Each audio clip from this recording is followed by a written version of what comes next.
Sean Diddy Combs, a name synonymous with hip-hop royalty. From his early days at Uptown Records to launching Bad Boy Entertainment, Diddy's ascent was meteoric. He was the epitome of success, a cultural icon who redefined music and entrepreneurship. With hit after hit, Diddy became a household name. He was untouchable, or so it seemed. Diddy's influence extended beyond music. He was a trendsetter, a fashion icon, a savvy businessman. He built an empire on music, clothing, and even vodka. His parties were legendary, attracting the who's who of Hollywood and the music industry. But behind the dazzling smile and the charismatic persona, a darker truth was brewing. Whispers of Diddy's predatory behavior began to surface. At first, they were dismissed as rumors, the price of fame, but soon these whispers would turn into screams, impossible to ignore. The world would learn that Diddy's opulent mansions and exclusive gatherings were not just symbols of his success, but also alleged hunting grounds for his dark desires. The man who seemed to have it all was about to face his most challenging battle yet, a reckoning with his past. Rumors swirled for years, stories about Diddy's parties shrouded in secrecy, whispers of young women, lured by the promise of fame and fortune, only to find themselves trapped in a nightmare. These accounts remained largely hidden, confined to the shadows of Diddy's glittering world. Some spoke of coercion, of being drugged and taken advantage of. Others whispered of threats and intimidation, of careers destroyed for daring to speak out. The music industry, with its culture of silence and complicity, provided fertile ground for such abuses to fester. Fear kept many silent. The power dynamics were undeniable. Diddy was a titan, a gatekeeper to success in a cutthroat industry. Crossing him could mean career suicide. And so the whispers remained whispers until now. Diddy's lavish properties, from his sprawling Los Angeles mansion to his Miami estate, became synonymous with his notorious freak-off parties. These gatherings were the stuff of legend, shrouded in an almost mythical level of secrecy. Invitations were highly coveted, a passport to an exclusive world of excess and debauchery. But behind the facade of glamour and exclusivity lay a sinister truth.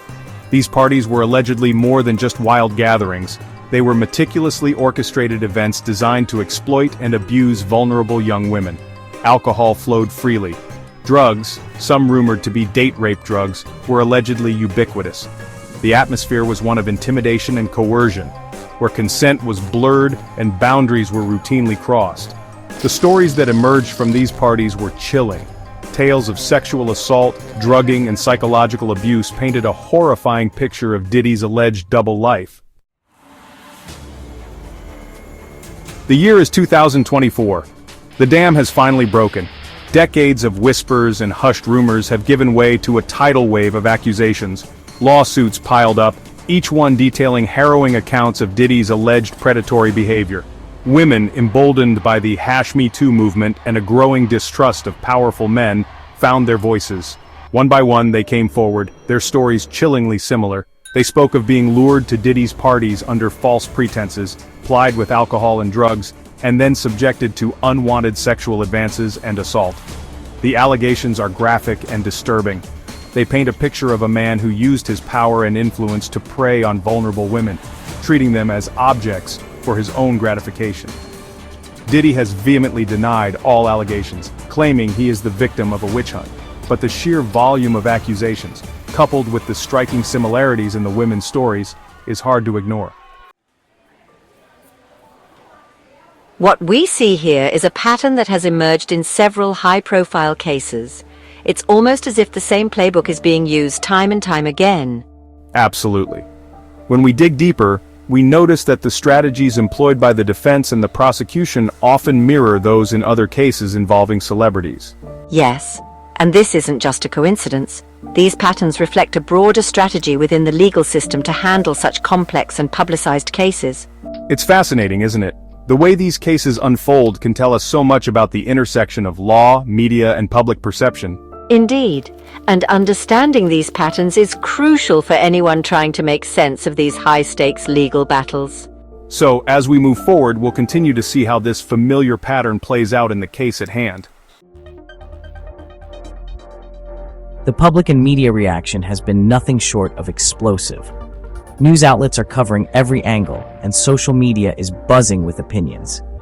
Yeah, and the memes are everywhere. People are using humor to cope with the shock.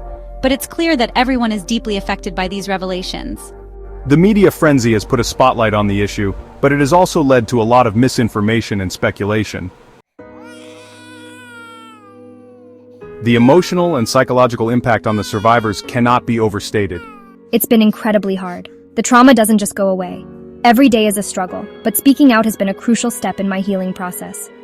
The mental health toll is significant, and it highlights the need for better support systems for survivors of such traumatic experiences. There are so many theories about Diddy's properties. Some say they're just extravagant homes, while others believe they're hiding something more sinister. The mystery surrounding Diddy's properties continues to fuel conspiracy theories. Whether these theories hold any truth remains to be seen, but they certainly add another layer of intrigue to the case. The legal battle for accountability is far from over. The court cases are complex and multifaceted. We're looking at a long road ahead, but the push for justice is unwavering. Legal experts agree that achieving accountability will require persistence and a thorough examination of all the evidence. The fight for justice is a marathon, not a sprint.